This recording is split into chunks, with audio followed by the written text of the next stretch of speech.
Hi everybody, it's Bonnie Jean from BonnieJean.com. Welcome back to today's video. I've got a ton of things I want to talk to you about today, but before we get into the business stuff of it, I want to thank everybody for sending me emails or leaving a comment in the comment section wishing me a happy anniversary. Those remarks mean so much to me and I really do appreciate them. The partner did come home that evening with a present in hand with I think 1 or 2 videos for us to watch. I had dinner all ready and made for him, so we sat down, had a nice steak dinner, and this is what he brought me, and I'm not sure how to pronounce it. I think it's Guzmania santana. It is a tropical plant that I know nothing about. This is the very first time I've ever seen one, let alone own one. And from what I found out online, this has like its own water tank system. You don't water it down here. You're supposed to water it in its tank. And I'm assuming that this is the tank. And once you put water in there, the plant actually produces its own water.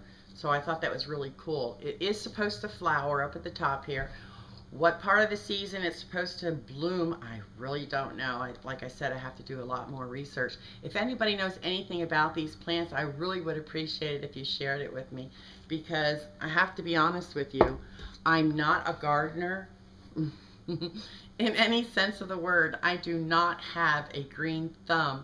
In fact, the only plants that I was ever able to keep in my house longer than a day were plants called deco plants, and they came with little rocks or something in there, and there was a regulator, a water regulator, that when you watered this plant, this regulator would shoot up, like a thermometer, and it would tell you, if you were putting too much water in it or just the right amount.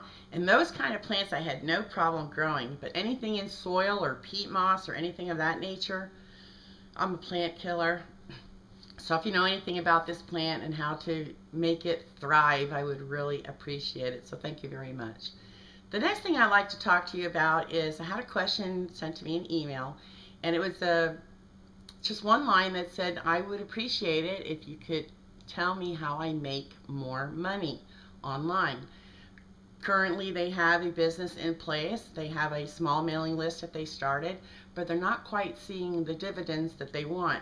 So here's my suggestion, and if anybody else has anything else besides what I answer, please do feel free to put it down in the comment box. But for my 22 years online, there's 3 ways that you can make more money. 1, you can get your current customers to buy more from you. Okay, that means you can hold discounts, or maybe a contest, or have a sale every now and then. But you have to be very careful about that, because if you give your people too many sales, as Tiffany Dow found out, it is not a lucrative decision. Secondly, you can increase your customer base. So if you have 100 customers right now, get busy trying to get 200 and 300 or 400, because the more people that you have in your sales funnel, the more sales that you should receive. And then lastly, you can increase your prices.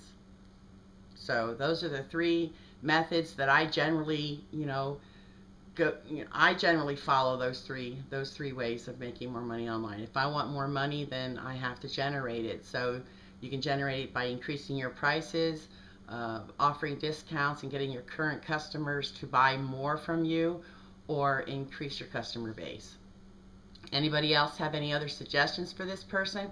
Please leave them in the comment box below, and I thank you so much for your participation. And lastly, before I sign out, I have to go to a client's office today, and they learned that I was doing the video challenge, and I've been after them to do videos of their own, and the owner of the business she just doesn't want to do it. But her son does work there. I think every other day he works there. So I'm going to go down there today with the camera. I'm going to try and get him on the video. So if I succeed, then tomorrow we should see a brand new video in the challenge. However, I'm not sure if they can keep doing it on a daily basis. 1, they don't have a video camera, and 2, they're not sure how to do it, and 3, they probably want me to come down there to make the video for them. Anyway, before I go out and do that, look at my hair. Didn't I tell you it was chopped? It is totally chopped. I mean, there's nothing left.